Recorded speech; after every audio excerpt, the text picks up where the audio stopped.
Ana na mga bisdak na to nga mga kuanisens. Actually nga akong favorite, pero kani akong bag-o nga favorite karon isog. Ay, da mi resi sa inyo. Oy. Isog. Kaunsa ang isog no word para sa imo ha? Unsa di ka Isog. importante para sa imo? Ang isog manggod kay kanang dili nga isog nga murag mamaa ka nga unsa ba? Sa iro. Oh.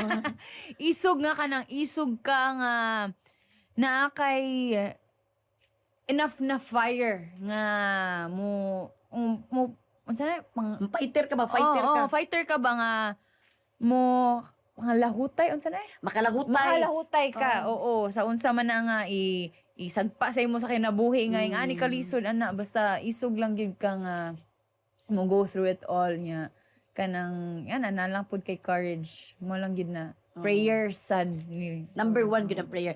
Isog ka bisag unsay pa mo bangga sa imo. Naon ra nimo oy. Oo. Naon nimo. Si Lord mo ino, di ka mambangga kay isog man ka. Ako'y bala nimo. Bangkapan ka ni Lord. Correct. Pero syempre mauna gyud ni siya ginatawag gyud kay grabe gyud kaayo mo ka trending bisag ato may Korea dito kaya pud sige kanang grabe ko dai no anang Kuan ako